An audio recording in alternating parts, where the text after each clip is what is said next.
Então, ao som da Tô Fraco, aqui ao fundo, né, Galinha de Angola, e caminhando pela Grécia Antiga, nós vamos falar hoje sobre um assunto muito interessante, que é projeção astral e sonhos lúcidos.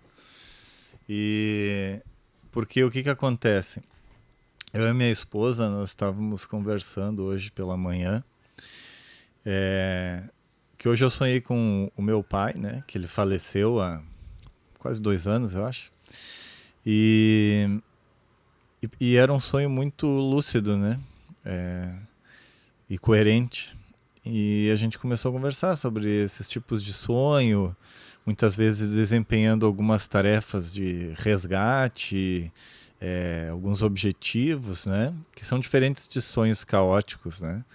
É, eles são sonhos que praticamente dá para considerar que é quase uma lucidez dentro do sonho, né? E eles acontecem de forma bastante frequente, pelo menos comigo, com minha esposa e com muitas pessoas, né? Até porque eu acompanho, por exemplo, o programa Viagem Espiritual do Wagner Borges na Rádio Vibe Mundial, e aí às vezes ele atende pessoas que ligam pelo telefone e, e tem muita gente que tem esses tipos de experiência e até outras totalmente lúcidas ou de mediunidade e assim por diante, né?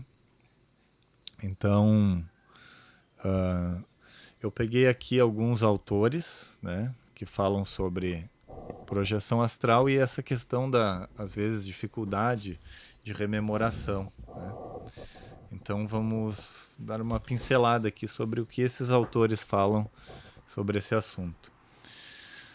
Uh, Diferença entre sonho e projeção astral. O autor Valdo Vieira, projeciologista. Eu nem sabia que já tinha um termo para uma pessoa especializada em projeção espiritual, mas parece que é projeciologista. Então, o comentário dele é... Valdo Vieira é um dos maiores estudiosos da projeção astral.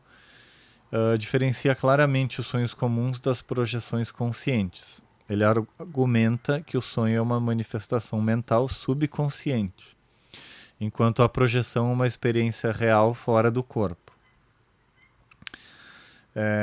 A projeção astral pode ser diferenciada pelo nível de lucidez, controle e percepção do ambiente. Enquanto nos sonhos há mais distorções, na projeção astral o indivíduo mantém a consciência e pode realizar testes de realidade. Ok. Porém, eu gostaria de colocar aqui uma observação que também, se você procurar em obras teosóficas, principalmente do Leadbeater, que era um clarividente e também com ampla vivência consciente no plano astral, ele comenta, inclusive no seu livro Auxiliares Invisíveis, que muitas pessoas, não só ele, mas vários teosofistas, dizem que isso é um processo. Na realidade, às vezes o indivíduo ele já tem vivências no astral durante o sono, porém ainda não criou a conexão necessária para trazer para o cérebro físico as lembranças do que ocorre no plano astral. E isso é uma construção, né? É conectar dois tipos de consciência, né? A de vigília e a onírica, que aos poucos elas vão se conectando e fazendo com que a lembrança de um possa ser estendida ao outro. Inclusive, Carlos Castanheda recebeu do seu mestre Dom Juan a missão de rememorar todas as experiências em consciência intensificada que ele teve com o seu mestre, né? Com Dom Juan, e que ele não lembrava em consciência de vigília, mas que ele poderia lembrar se movesse o ponto de aglutinação da consciência de volta para o ponto no qual estava no momento em que aquelas experiências em consciência intensificada se deram, né? O que ele fez, inclusive, e está tudo documentado nos seus diversos livros, né? Carlos Castanheda, como A Erva do Diabo, Uma Estranha Realidade, Viagem a Ixtlán, enfim, tem vários livros. 2. A dificuldade de manter a consciência durante a projeção. Robert Monroe. Monroe descreve a luta para manter a lucidez ao entrar em estados alterados de consciência. Muitas vezes o medo, a euforia ou a falta de preparo podem fazer com que a experiência se dissipe. O autor sugere que o desenvolvimento da calma e da observação objetiva é essencial para sustentar uma projeção. A prática de técnicas como relaxamento e afirmações antes de dormir pode ajudar. Com certeza pode ajudar, inclusive leituras sobre esses autores de projeção faz com que o nosso subconsciente, uma vez que o consciente afrouxe, né, no momento de quase sono, o subconsciente então toma conta e sai com o corpo astral, né, se desprende do físico com o corpo astral. Uma coisa interessante também, falando de Castanheda, é que o Dom Juan, quando estava ensinando a arte do sonhar para o Castanheda, ele falou que o Castanheda, para ficar consciente dentro do sonho, deveria tentar olhar para suas mãos dentro do sonho. Que uma vez feito isso, olhar para suas mãos e posteriormente, quando já conseguisse olhar para suas mãos de forma consciente, olhasse também ao redor. Quando sentisse que estava perdendo a consciência, voltasse a olhar para as mãos e assim por diante. Então é interessante que tem a ver, né, com o que o autor aqui, Robert Monroe, falou. Depois temos Sylvan Muldrow, que é o livro que eu estou lendo neste momento, né? Estou lendo antes de dormir, é bem interessante.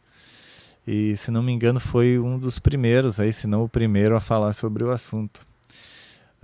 Muldrow destaca que muitas experiências fora do corpo são esquecidas rapidamente, assim como os sonhos. Isso ocorre porque a mente desperta e racional tem dificuldade em processar. A mente desperta e racional tem dificuldade em processar e reter informações de estados alterados de consciência. Isso é importante, porque a experiência no plano onírico dos sonhos, né, ou astral, ela não é uma experiência exatamente da mesma forma que no físico, né? Na verdade, ela até tem aspectos iguais ao do físico, muitas vezes pelo condicionamento de o plano astral de o corpo astral estar sempre preso ao físico. Mas no astral, as movimentações, as percepções, a própria expressão da criatividade, ela é feita de forma diferente, né? E quando a gente tenta encaixar o que se dá naquele plano ou naquela dimensão dentro do plano físico, na forma de entender as coisas do físico, às vezes não cabe, por isso gera uma distorção e até um esquecimento. Para melhorar a recordação, Muldrow sugere manter um diário e escrever imediatamente qualquer impressão ao despertar. O uso de comandos mentais antes de dormir, como "vou lembrar da minha experiência", pode ser eficaz. Técnicas para aumentar a consciência na projeção astral, de William Buhlman. Aventuras Além do Corpo, é o livro dele. Buhlman ensina técnicas práticas para induzir a projeção astral com consciência, como o uso de afirmações, visualizações e exercícios de percepção energética. Ele enfatiza que a prática regular aumenta as chances de projeção lúcida. É interessante isso de exercícios de percepção energética, porque você pode fazer, por exemplo, um exercício ficando de pé agora e mexendo suas mãos e seus pés, assim, sacudindo eles de forma livre, sabe? Sacudir ele durante uns 30 segundos. Você pode dar pausa no vídeo e fazer isso. E depois você vai perceber como está sentindo seus pés e suas mãos, né? Seus braços. Vai estar vibrando. Por quê? Porque houve uma movimentação de energia, né? do campo etérico ao redor dos seus braços, suas pernas.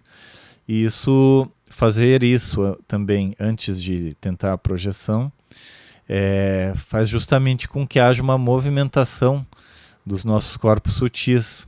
E segundo o autor aqui, facilita essa questão de de projeção com consciência.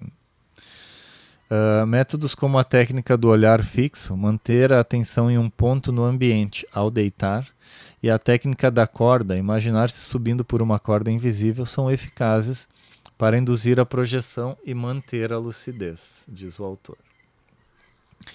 O papel do medo na projeção astral, Charles Leadbeater. Então esse é o Leadbeater que eu falei, que é teósofo, né? O livro que fala que é o plano astral. Leadbeater destaca que o medo é uma das principais barreiras para a projeção consciente.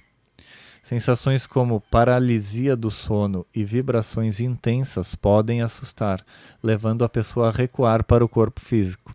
Pois é, exatamente. Tem muitas pessoas que ligam lá, como eu falei no programa do Wagner Borges, na Rádio Vibe Mundial, e comentam que quando sentem que está havendo uma projeção, uma movimentação, se assustam e acabam retornando de forma abrupta, né? Encaixando de volta no físico e acordando. O autor recomenda que a pessoa enfrente esses medos com conhecimento e preparação, entendendo que o mundo astral não é perigoso e que a projeção pode ser uma experiência enriquecedora se conduzida com serenidade. E por fim, justamente esse autor que eu falei, que tem o programa na Rádio Vibe Mundial, Wagner Borges, Estados Vibracionais e Saída do Corpo, o livro Viagem Espiritual. Borges explica que antes da projeção ocorre um estado vibracional, onde o corpo energético se ajusta à separação. Muitas pessoas relatam ouvir zumbidos, sentir formigamento e perceber uma leveza antes da saída. Ele recomenda técnicas de respiração e mentalização para facilitar essa transição e evita o medo na experiência. O estado vibracional pode ser usado como um gatilho para aumentar a lucidez. E aqui é importante até salientar, porque ele diz evite o medo, assim como o Leadbeater. Você pega, por exemplo, um outro autor, na verdade ele é mais youtuber, eu acho que ele não tem livro, mas ele fala sobre projeção também há décadas, que é o Saulo Calderon. Ele tem até umas técnicas de saída do corpo através de geração de medo, né, para dar aquele arrepio, mas eu pessoalmente não acho que seja uma boa técnica, porque automaticamente você vai estar se afinizando com uma vibração mais baixa e possivelmente a sua experiência na projeção vai ser com um astral inferior, né, que aí pode causar problemas aí, né, experiências não tão agradáveis, né? Enfim. Esse autor que eu li por último, Wagner Borges, aí, é bem legal para quem quer saber mais sobre o assunto. Ele tem programas ao vivo na Rádio Vibe Mundial, que você pode achar pelo site, no YouTube ou nesses programas de rádio, né? Botar Rádio Vibe Mundial. E assistir ao vivo todas as quintas-feiras às 19h30 e nos domingos às 10 da manhã o programa dele, né? Que é o programa Viagem Espiritual. Então, esses são os principais autores, suas colocações sobre a questão de projeção astral, de sonhos lúcidos ou semilúcidos, né? E a minha opinião sobre isso é que nós vivemos temporariamente no físico, mas também temos como o corpo astral um de nossos aspectos de expressão da consciência e de vivência. Então é uma coisa muito natural, né? Eu acho que mistificar ou colocar medo sobre isso não é a melhor forma de lidar, porque por bem ou mal nós vamos acabar tendo vivências no nosso corpo astral, seja por projeção, seja no momento da morte ou em algum outro momento de trauma, de acidente, etc. E a ignorância nunca é boa, né? Sempre é melhor termos conhecimento sobre o assunto, fazermos nossas próprias experiências, testar e ganhar consciência sobre nossos diversos veículos de expressão do nosso eu imortal que se expressa na matéria manifestada e etérica através dos veículos de cada um desses planos, né? Então, Espero que tenham gostado. Gostaria também de deixar o convite para todos os dias às 19h30 no canal Sociedade Teosófica no YouTube, participar das aulas onde se aprofunda diversos assuntos, como este e muitos outros assuntos em relação à espiritualidade e autoconhecimento, certo? Então, mande esse vídeo para alguém que você acha que pode gostar, se interessar no assunto, dê o seu like, se inscreva e nos vemos na próxima.